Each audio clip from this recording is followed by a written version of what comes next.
It's the Happy Families Podcast. It's the podcast for the time-poor parent who just wants answers now. Lower your expectations. Like, they're kids. They don't know how to regulate their behaviours. They don't know how to get along with their siblings. They don't know how to switch the screens off without being asked 5,000 times. Lower your expectations. Expect that it's going to be hard. Expect that if you're patient, compassionate, gentle and persistent and consistent, that eventually you'll get there. Give it 18 years or so and you'll be right.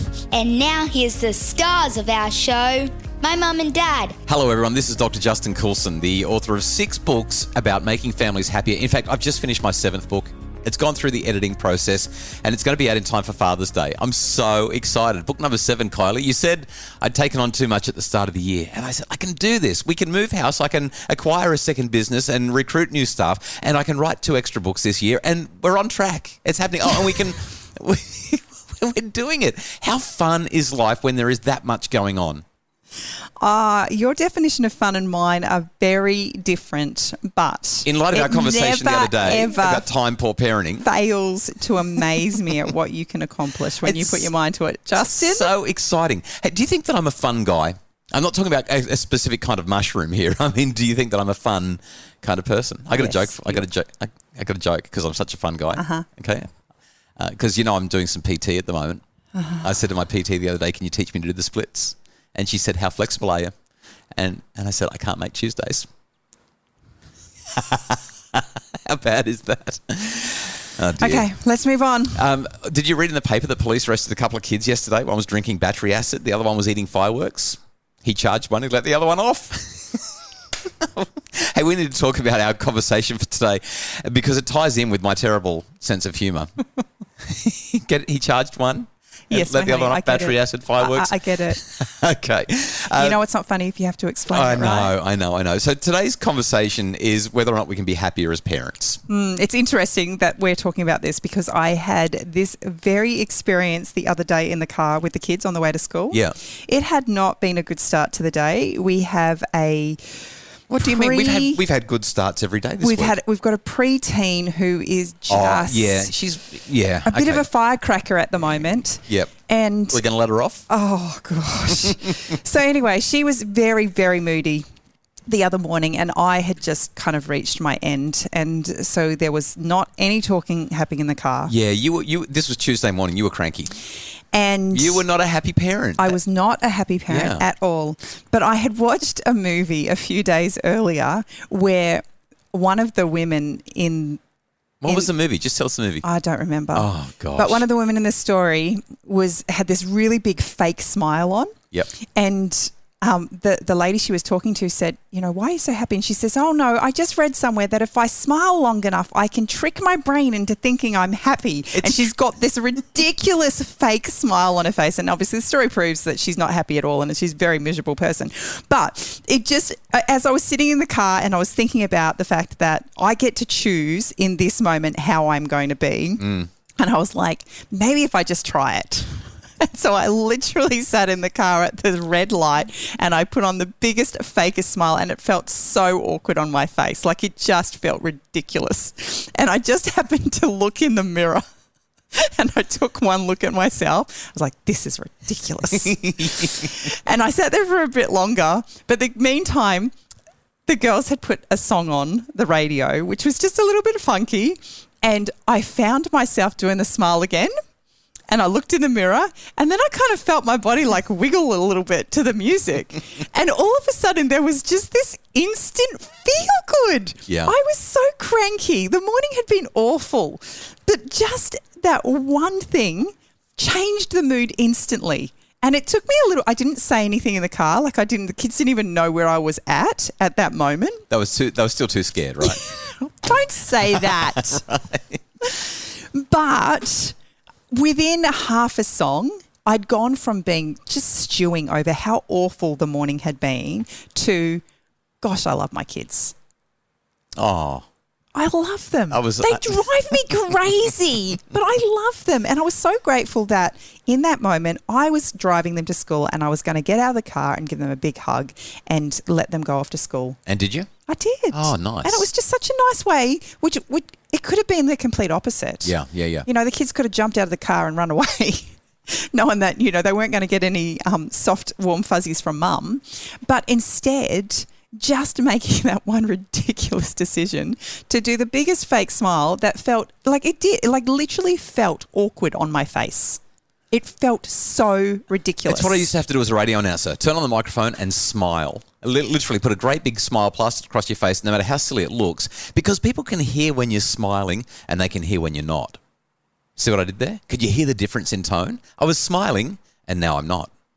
I'm just putting it out there. Okay, so everyone knows one of us smiles and one of us doesn't. Yeah. Okay, so the reason for this podcast, though, is how to be happy as a parent. This is a podcast for a time-poor parent who just wants... Fake smile, ladies. Just fake smile.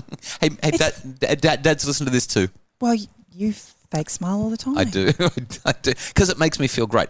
Now, there's a serious side to this. We want to recognise before we share these ideas that sometimes life is hard. Sometimes it's really hard to find the joy, the smile, find the way through the difficulties, the tediousness, the mud that it feels like you're dragging yourself through. And we also want to recognise that research does show that there's a negative relationship between having children and being happy. That is, as you have more children and as those children grow up, your well-being tends to drop off. It's a well-established relationship that we've known about in the scientific research for 3, maybe 4 decades now. So what I get from what you're saying, though, is we're not suggesting that there's a bandaid fix. When life is really hard, there's an acknowledgement that life's really hard. Sure. But we're also going to highlight in this podcast that there are any number of things. I'm going to share 7 things that we can do. 7? I'm going to do it quickly. 7 things that we can do to make ourselves happier or to make our families happier and to feel better as a parent. I mean, that's the topic of the podcast, right? How do you be a happier parent? Well, these ideas will help. If they don't help, it may be necessary to go and get some professional help. Go and see a psychologist, talk with your GP, talk to a mental health carer who can give you the appropriate guidance. But absolutely, you can be a happier parent. And after the break, I'm going to share those 7 ways that you can do it. Family life is pretty tough going sometimes. Most days are a struggle between strong-willed children and frazzled parents, but it can be better. The 21 Days to a Happier Family program is designed for busy parents who want a calmer, happier family. And it can be done with evidence-based strategies and practices that really work in 21 days. All resources are available for your family for 21 Days to a Happier Family at happyfamilies.com.au. It's the Happy Families Podcast, the podcast for the time-poor parent who just wants answers now. You've suggested you've got 7 things and you're going to do it really quick. I don't reckon you can do it. Number 1, make the decision. Literally, make the decision to be happier. What we often forget is that we are not victims of our circumstance. We are not the victim of our 12-year-old who is a preteen, who is irritable, who is premenstrual, and who wants to destroy the family this morning. Her mood doesn't have to affect me. And so I just don't let it.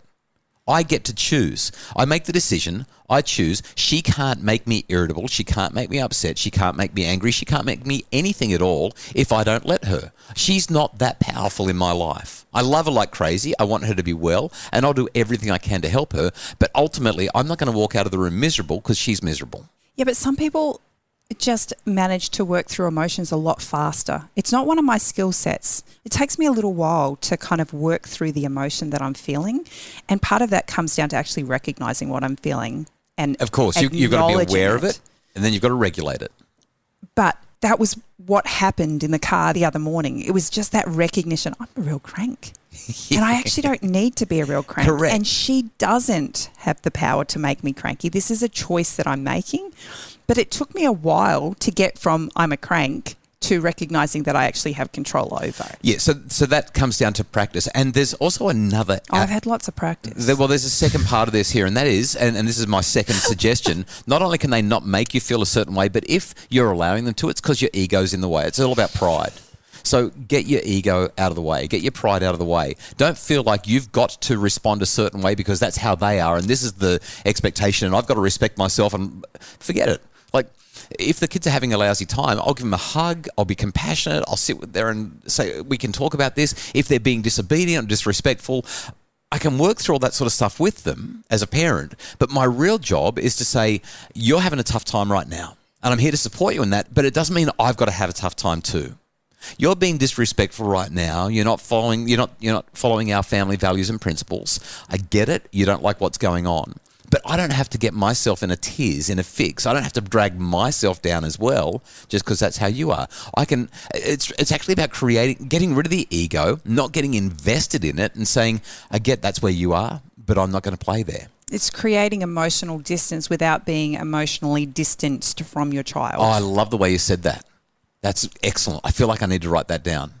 Creating the distance emotionally without creating the distance between you and your child. Yeah, beautiful. My third idea for how to be happier as a parent, lower your expectations. Like, they're kids. They don't know how to regulate their behaviours. They don't know how to regulate their emotions. They don't know how to manage their time and their priorities. They don't know how to get along with their siblings. They don't know how to switch the screens off without being asked 5,000 times. Lower your expectations. Expect that it's going to be hard. Expect that it's going to take ages. Expect that if you're patient, compassionate, gentle and persistent and consistent, that eventually you'll get there. Give it 18 years or so and you'll be right. But now, I'm not suggesting that we should accept mediocrity here. What I'm suggesting, though, is when our expectations are lower, we're much more easily satisfied and surprised. And if things don't work out, we're much less likely to be angry about it or upset about it or sad about it. Which is like, okay, they're kids. They make mistakes. That's how it goes. So that's my third idea. What's number 4? Create time affluence. If you want to be happier as a parent, stop being in such a rush all the time. Now, we had that podcast about it on Monday. Yeah. About finding more time in your day. So I'm not going to talk more about it, but I want to refer people back to Monday's pod if you missed it. I think it was one of the best and most important podcasts we've done in ages. And I know that when I have more time in my day, and I'm not staring at my screen to fill that time in, but I'm connecting with my kids or with you, life is awesome. So yeah, I agree. Create time affluence. That's idea number 4. Number 5. This one is a special one just for dads. It applies to mums as well, but mums do this all the time and sometimes they can get a bit burnt out by it, but dads probably need to do this more. When we look at the research around this, it's pretty profoundly important. Sacrificing for your kids makes you happy. And so what researchers have discovered over the years is that as a dad, the more invested you are, the more time you give, the more effort you put forth, the deeper your relationship, the more satisfying the bonds, and the happier you are. It's that whole me time versus we time thing. And so I'm going to argue, especially for dads, but even for mums, invest in the relationship. And when I say that, I don't mean spend more time cleaning or tidying or cooking or ironing or washing or folding or doing running kids around. No, you're talking about that personal connection that you have. That's it, yeah. So go for a walk along the beach with your child. Go play in the park. Chess, yeah, whatever. Yep, that's it. And Kylie, I can't say this with enough emphasis. It's really about the quality of the connection.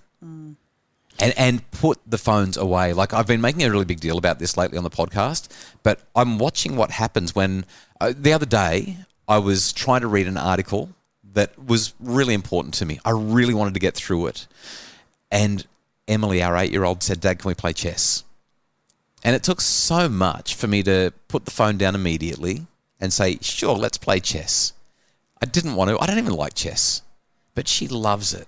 And I put the device down and we just had so much fun. And she nearly beat me. Like, my 8-year-old. She was amazing about it. Like, so much fun. And I was so glad because the article really doesn't matter. And I can read the article. Well, you can read the article anytime. Just about any time. But I can't play chess anytime with this little kiddo. But if you keep saying no, sooner or later she's going to stop asking. Yeah. So making the sacrifice for your kids to really connect, it's particularly for dads that I'm saying this, but I think that it applies as well for mums, is a way to actually make yourself happier. I got 2 more. You mentioned one of them when you were in the car the other day. Music. Just get something that gets those toes tapping, gets those shoulders bopping. It will make you happier. And my last one, look after yourself. Yeah. I had a few things and you didn't actually say any of them. Really? And the last one was making time for yourself. I know that I am 100% happier when I actually stick to my routine and give myself a little bit of time out. Yeah. You know, I like to go for a walk along the beach in the mornings. That's my time. And I just loved the other morning when I came home from my walk and you were sitting at the table with Emily playing chess. It was amazing. It felt like we were on the same team. I got to do the things that I needed to do to rejuvenate and feel replenished and ready to go about my day. And I knew that Emily and you were going to be able to have that time together. And she just thought it was awesome because she's learning some pretty cool moves at chess club. Yeah. Yeah. The other two things that really stood out to me as I have kind of gone through parenting is surrounding yourself with happy people. Oh, yeah. You know, I think it's really important. What a great one. I found myself at certain times being kind of, you know, in groups where everyone just wants to whinge and complain. Yeah. And life is hard, and it's really important that you've got safe people that you feel that you can share your hard things with. It's good to have an outlet. But if your focus is just always about that, then it brings everybody down. So I have really made conscious decisions to find people who just find joy in life, and we are able to share our hard times together, but that's not our emphasis. Our emphasis is finding the gold flecks, the joyful moments. And what that emphasises to me is that you've got to make a conscious choice. Yeah. What are you going to talk about, and how are you going to use it to stimulate, to elevate, to energise, to inspire? Ultimately, this whole conversation about how you can be happier as a parent comes down to one word. It's gratitude. No, it's not gratitude. But Me. No, it's choice. It's choice. We get to choose. We do. In every single situation, we get to choose. And we can choose to be happy, or we can choose to be miserable, or we can choose to be stressed and flustered. And that sucks sometimes, because you'd really like to blame it on somebody else. Yeah. And I know that this can be some really hard medicine to hear and swallow. And some people are hearing this right now and going, I'm just failing. I'm absolutely failing. I get it. And I want to have all the sympathy and the empathy in the world. I've been there. I'm there regularly when I'm forgetting that I have a choice. I'm there all the time. Yep, you are. I'm sorry.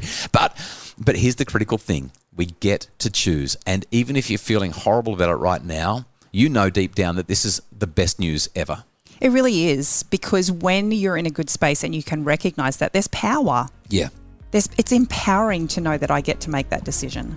The Happy Families podcast is produced by Justin Rulon from Bridge Media. Craig Bruce is our executive producer, and we appreciate so much that you listen to the podcast. If you've got questions for us, email us podcasts, that's podcasts with an S, at happyfamilies.com.au. We would also love it if you would leave a review on Apple Podcasts and let people know that you love the pod and that you're listening to it and how it helps your family. We have been setting records week on week lately, with more and more people finding the podcast, more and more people listening to it. I don't know if I'm allowed to officially say the numbers, but let's say that we're about to hit 6 figures a week. Like, this is going up and up and up. So many people are listening to the podcast and getting so much out of it. We appreciate so much that you listen, that you choose to spend time with us each day. Thank you. Thank you so much. We're tremendously grateful. If you'd like more info about making your family happier, check out our Happy Families memberships. Low price, loads of value, and heaps of ideas to make your family thrive and flourish. You can find it all at happyfamilies.com.au.